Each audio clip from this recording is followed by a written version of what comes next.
The millionaire's baby kicked and punched all the nannies, but kissed the black cleaning lady. And it was precisely that kiss that changed everything and exposed a truth that Manhattan's elite never expected to face. That woman can't stay here. Just look at her. Victoria Pemberton's shrill voice echoed through the penthouse's marble hall. She'll contaminate my grandson with who knows what. Keisha Williams, 28, stood motionless in the center of the room, gently cradling little Harrison in her arms.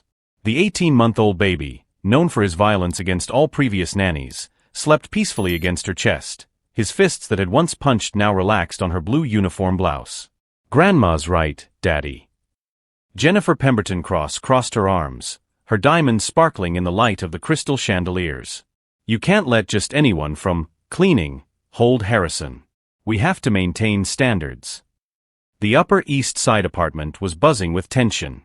5 specialized nannies had been fired in the last month after being kicked, bitten, and assaulted by little Harrison. The boy violently rejected any attempt at care, turning the life of his widowed father, real estate mogul David Cross, into a daily nightmare. But there was Keisha, the night cleaner who had been called in for an emergency during the day, holding that impossible child as if it were the most natural thing in the world. She must have some dirty trick. Victoria whispered loudly enough for everyone to hear. "These people always have questionable methods of dealing with children." Keisha felt every word like a blade, but she remained calm. Raised in the Bronx, the daughter of a nurse and a mechanic, she was familiar with this kind of venom disguised as maternal concern. Her eyes met those of David Cross, who was watching the scene with an indecipherable expression. "Maybe I'd better go," Keisha said softly, beginning to transfer Harrison to the crib. The baby immediately began to cry and reached his little arms toward her, refusing to let go of her shirt. It was the first time in months that Harrison had shown affection for anyone. Impressive. Dr. Martinez, the family pediatrician, watched in fascination. "In my 20-year career, I've never seen such an immediate and positive reaction. It's as if he recognizes something in her." "Recognizes what?" Victoria retorted dismissively. "She's just a cleaning lady." But Keisha saw something in Dr. Martinez's eyes that the others missed. A scientific curiosity mixed with respect. He had realized what she had always known: children don't lie. They sense people's genuine energy in a way that adults, corrupted by prejudice, never can. "Mr. Cross," Keisha said calmly, "may I make a suggestion?" David nodded, intrigued by the confidence in her voice. "Let me stay with Harrison for an hour. If he's okay, consider that maybe the problem isn't with the nannies, but with whoever is choosing them." The silence that followed was deafening. Victoria paled, Jennifer opened her mouth in shock, and David Cross realized he had just witnessed the first act of a play far more complex than he had imagined. While everyone processed her meaningful words, Keisha maintained the serenity that only exists in those who have weathered far worse storms and lived to tell the tale.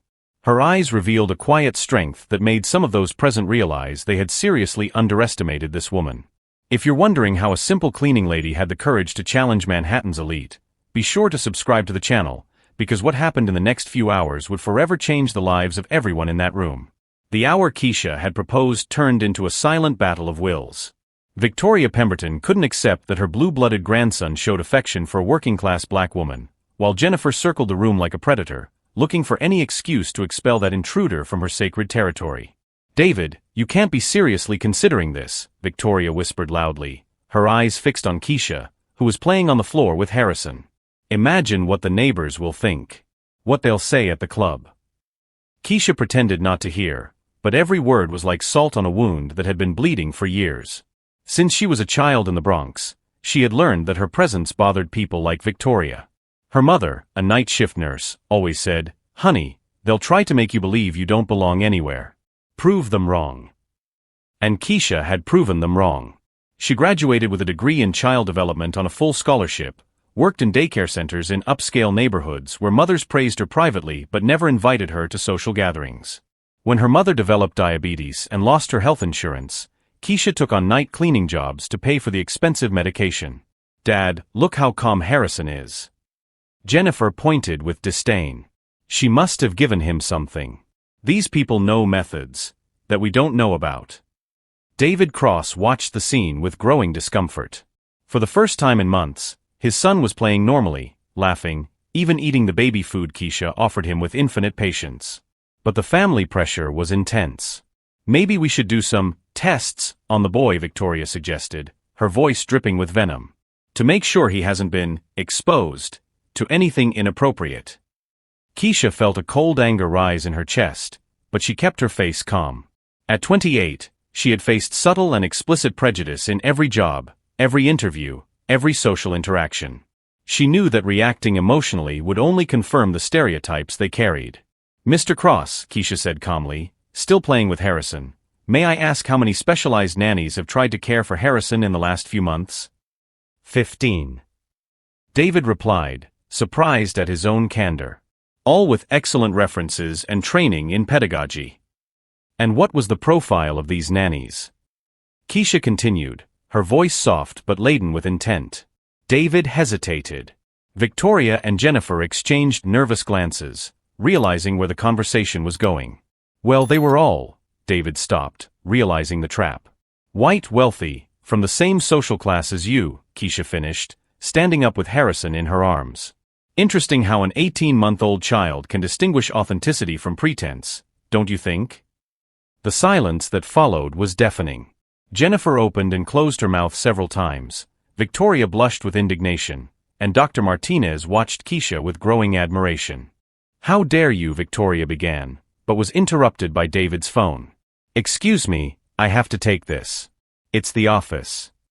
David left the room, leaving the women in palpable tension.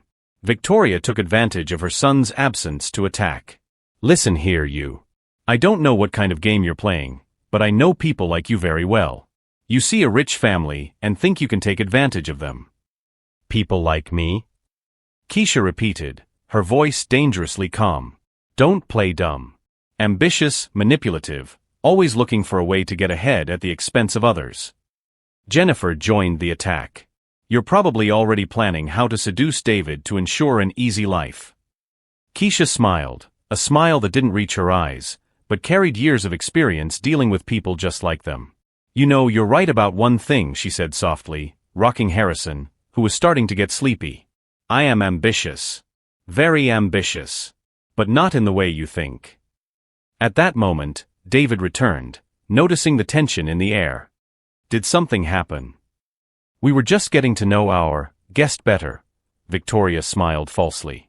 Keisha looked directly at David. "Mr. Cross, Harrison fell asleep in my arms. For the first time in weeks, according to Dr. Martinez. May I make a suggestion?"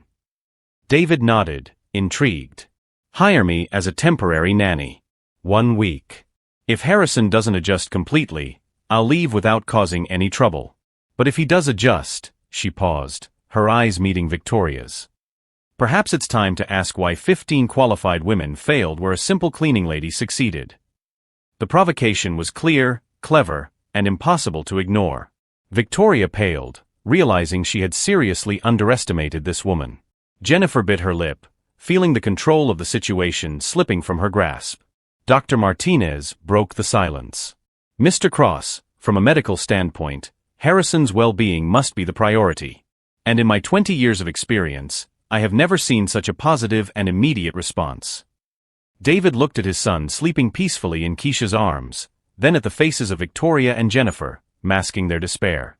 For the first time in months, he felt there was hope. 1 week, he said finally. But with a few conditions. Victoria and Jennifer exchanged panicked glances. What they didn't know was that Keisha had spent the last 4 months observing this family during her night shifts, studying their dynamics, learning their secrets, and above all, realizing that behind all that wealth and arrogance, there was a deep dysfunction that she was more than prepared to face. While the two women tried to process how a simple cleaning lady had managed to turn the tables in a matter of hours, Keisha maintained the serenity that only exists in those who know exactly what the next move will be, and all the moves that follow. Keisha's first week as a temporary nanny was a masterclass in psychological warfare disguised as courtesy. Victoria and Jennifer had decided to make her life a living hell with 1,000 little cuts, each carefully calculated to appear accidental or justifiable. "Oh, what a shame. I forgot to mention that Harrison is allergic to peanuts," Jennifer commented casually on the 3rd day, after Keisha had already prepared the snack. "Good thing I noticed before he ate it." Imagine if something had happened. Keisha smiled serenely as she wiped the table. How lucky. I'll write down all his allergies. By the way, from what I saw in the medical records on the refrigerator, he's only allergic to seafood. Did I read it wrong? The silence that followed was delightful. Jennifer didn't expect a simple cleaning lady to know how to read medical records or to have realized that the information about peanuts was a blatant lie. But Keisha knew much more than they imagined. During 4 months of night shifts, she had observed, listened, and learned. She knew that Victoria was taking antidepressants behind David's back.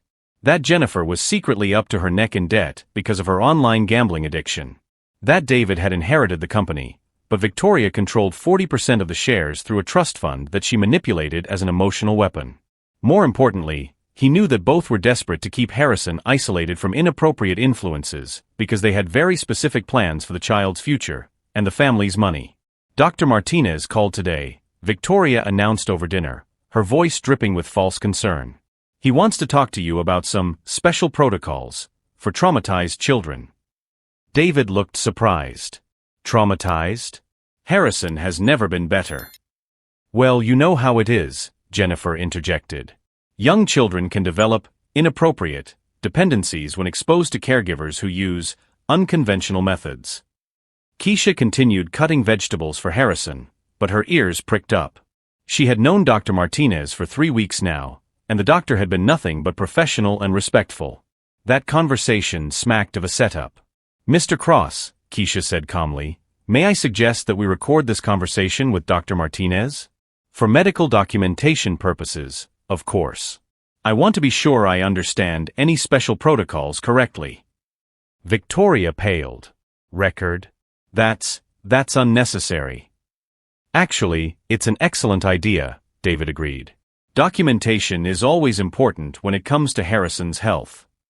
That night, after everyone had gone to bed, Keisha made a phone call she had been planning for days. Professor Williams? This is Keisha, your former student from the child development course. I need a favor. No, rather, I need your professional expertise. Dr. James Williams had been her professor and mentor in college, a 55-year-old black man who had earned academic respect after decades of facing the same prejudices that Keisha knew well. He was now an independent consultant in child custody cases for family courts. Keisha, it's good to hear your voice. How are you? I hear you're working as a nanny. It's more complicated than that, Professor. I'm in a situation where a wealthy family is trying to sabotage me professionally, and I suspect they're willing to use an innocent child as a weapon. I need someone who understands both child psychology and family manipulation. Tell me everything. For 40 minutes, Keisha explained every detail: Jennifer's lies about allergies, Victoria's poisonous insinuations, the sudden concern about special protocols, and most importantly, her suspicion that both were trying to create a narrative that she was inadequate or dangerous. Keisha, you're dealing with something very serious. This pattern of behavior suggests that they are building a case to remove you from the child. Worse, they may be trying to question David's parenting skills as well. How so? If they can prove that David made an irresponsible decision in hiring you, it could be used against him in future family disputes. Victoria, as a grandmother, could claim that he is not fit to make decisions about the child's welfare. Keisha felt a chill run down her spine. Professor, I need your help to document everything correctly. And I need an independent second medical opinion on Harrison. I can be there tomorrow. But Keisha, if my suspicions are correct, you're not just fighting for your job. You're fighting for this child's future. The next morning, Dr. Martinez arrived for the protocol discussion, accompanied by Victoria and Jennifer, who insisted on being present. David was in the office, and Keisha had offered to take Harrison to the park. Miss Williams, Dr. Martinez began, clearly uncomfortable, I've received some concerns about non-traditional methods being used with Harrison. What kind of concerns? Keisha asked, discreetly activating the recorder on her cell phone. Victoria leaned forward. Well, doctor, we've noticed that Harrison has developed a very intense dependence on Keisha. Could this be a sign of emotional manipulation? Emotional manipulation? Dr. Martinez frowned. Ms. Pemberton, Harrison is demonstrating the first healthy bond he has had since his mother's death. That is extremely positive. Jennifer tried a different approach. People from her background sometimes use techniques that we don't understand. Perhaps we should investigate further. Dr. Martinez was visibly uncomfortable. Ms. Cross, may I ask what techniques exactly you are referring to? The silence that followed was revealing. Jennifer and Victoria exchanged nervous glances, realizing they had exposed themselves too much. Well, Victoria tried to recover. We just want to make sure Harrison is receiving care, appropriate, for a child of his social standing. That's when Dr. Martinez finally understood what was going on. His eyes met Keisha's, and she saw in them a mixture of anger and determination that reassured her. Ladies, he said coldly, in 20 years of medical practice, I have never seen a child respond so positively to a caregiver. Keisha has training in child development, something that, frankly, none of the previous nannies had. If there are any real concerns about Harrison's well-being, I suggest you document those concerns specifically in writing, with concrete evidence. Victoria blushed. Doctor, you don't understand the social situation. I understand the situation perfectly, Dr. Martinez interrupted. And as Harrison's physician, my official recommendation is that Keisha continue as his primary caregiver. In fact, I will document this in the child's medical records. After he left, Victoria and Jennifer were silent. Keisha continued to play with Harrison as if nothing had happened, but internally, she felt the first victory in a war that had only just begun. That night, she received a message from Professor Williams. I've arrived in town. I need to show you some things I've discovered about the Cross family. Information that has changed everything. As she watched Harrison sleep peacefully, Keisha smiled. During 4 months of night shifts, she had collected much more than dust from the furniture. She had collected secrets. And now, with powerful allies at her side, she was ready to show Victoria and Jennifer that they had chosen the wrong adversary. What they didn't know was that the real battle hadn't even begun yet, and that Keisha had spent months preparing for a war they didn't even know was being waged. The meeting Professor Williams had arranged with Keisha completely changed the course of the silent war unfolding in the Upper East Side penthouse.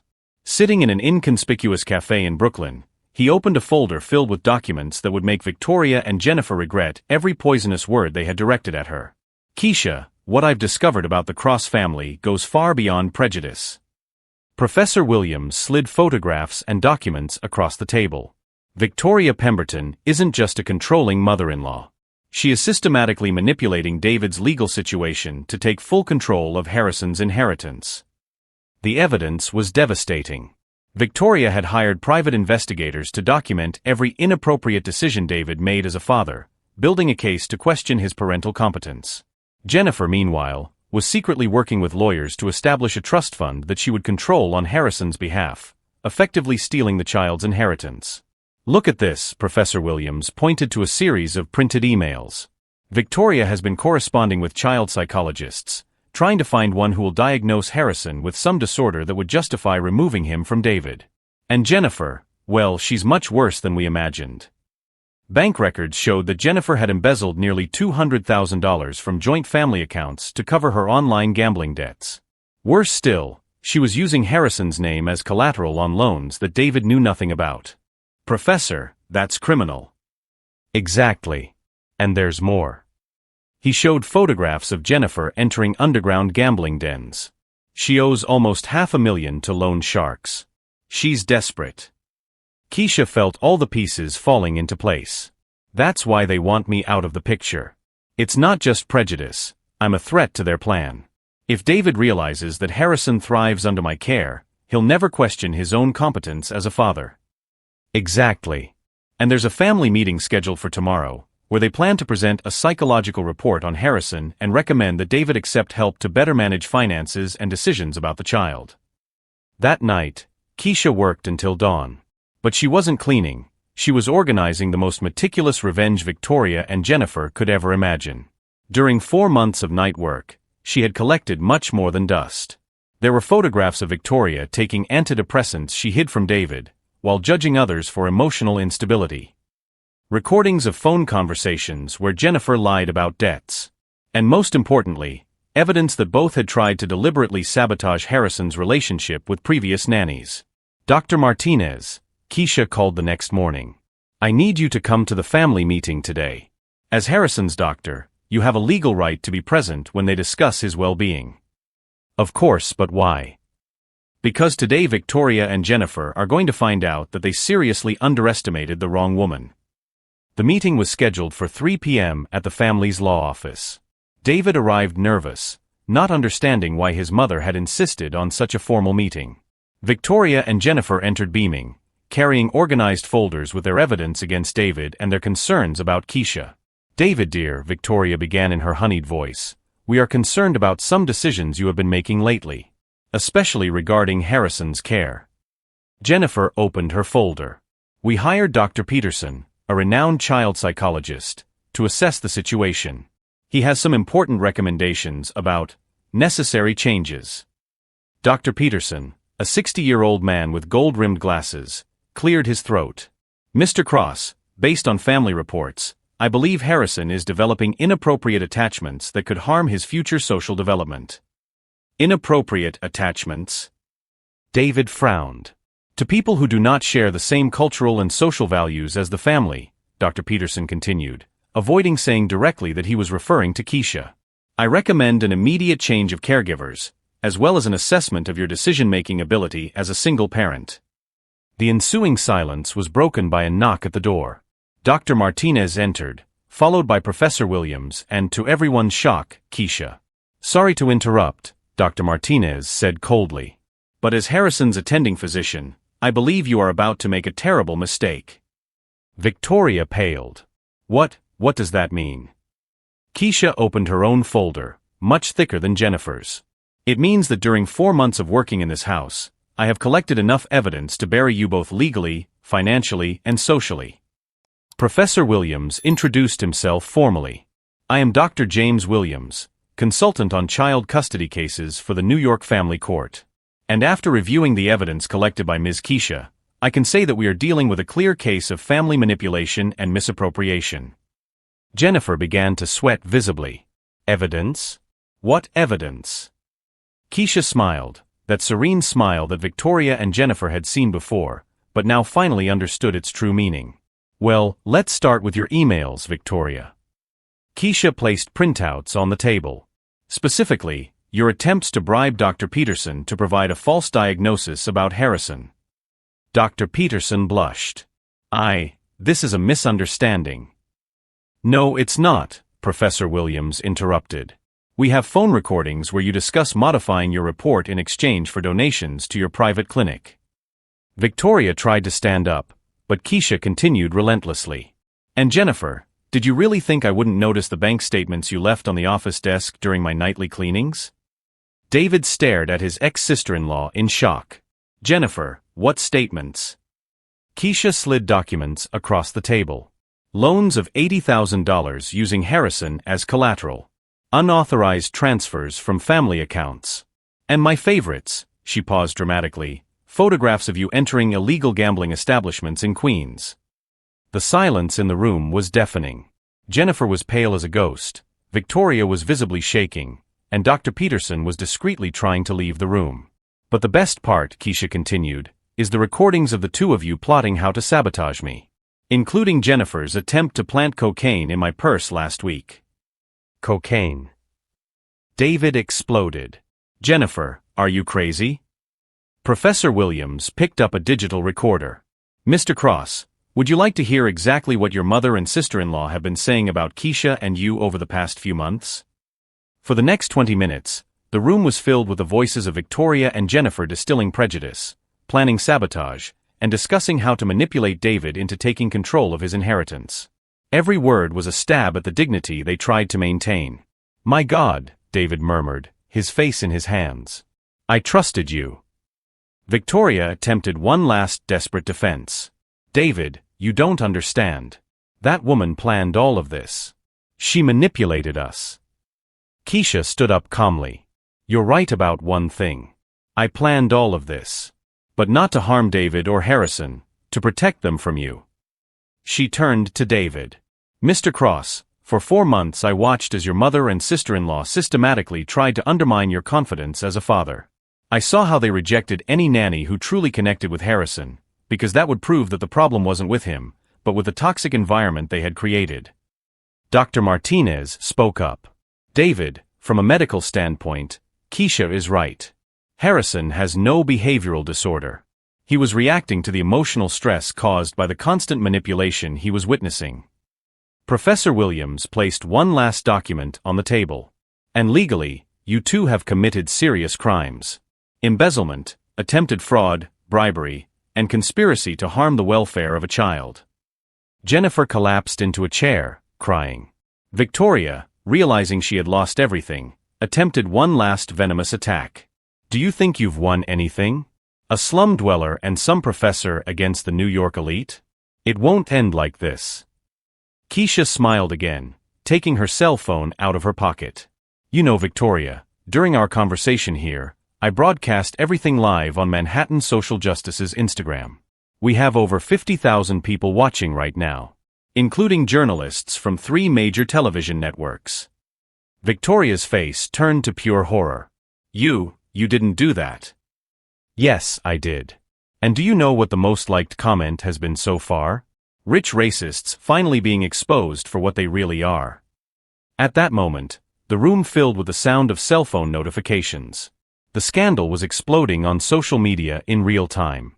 In a matter of hours, Victoria Pemberton and Jennifer Cross became national symbols of privilege, prejudice, and family corruption. David looked at Keisha with a mixture of shock and admiration. You documented all of this to protect me? To protect Harrison, Keisha corrected. Children deserve to grow up in environments free from manipulation and hatred. And you deserve to know the truth about the people you trusted. As Victoria and Jennifer left the room devastated, facing flashes from paparazzi already crowding the building's entrance, Keisha remained serene. In a matter of hours, she had turned 2 powerful women into social outcasts, using nothing but the truth and intelligence they had underestimated. But the real revolution was just beginning, because what no one in the room knew was that Keisha had one last move prepared, a move that would turn her personal victory into systemic change that would affect families like Harrison's for generations to come. 6 months later, the scandal had completely destroyed Victoria and Jennifer. Victoria lost all her positions on elite charity boards and was expelled from the exclusive club where she had reigned for decades. Jennifer, sued for embezzlement, filed for bankruptcy and was serving house arrest. David had promoted Keisha from nanny to Harrison's educational director, with a 6-figure salary and a share in the company's profits. She used her new position to create a national scholarship program for single mothers to study child development. Buna Mama. Harrison, now 2.5, ran around the house speaking perfectly, his emotional and intellectual development surprising all the experts. Keisha turned her experience into a digital platform that has helped thousands of working women document discrimination in the workplace. Her lectures on smart revenge filled university auditoriums. Dr. Martinez became a consultant for the anti-discrimination program Keisha created, and Professor Williams was hired as the director of diversity at David's company. Victoria, isolated and bitter, watched from afar as the simple cleaning lady she tried to destroy became one of the most respected voices in social justice in New York. Keisha's true revenge was not just to expose prejudice, it was to prove that intelligence and dignity always win out over arrogance and privilege. She turned her pain into purpose, her humiliation into power. Harrison grew up in a home filled with genuine love, free from the poisons that had nearly poisoned him. David learned that true privilege is recognizing talent where others see only prejudice. The lesson was clear: those who underestimate the strength of a determined woman do not know the devastating power of justice served with intelligence. If this story of overcoming adversity touched your heart, subscribe to the channel for more stories that prove that the best revenge is success your enemies could never imagine.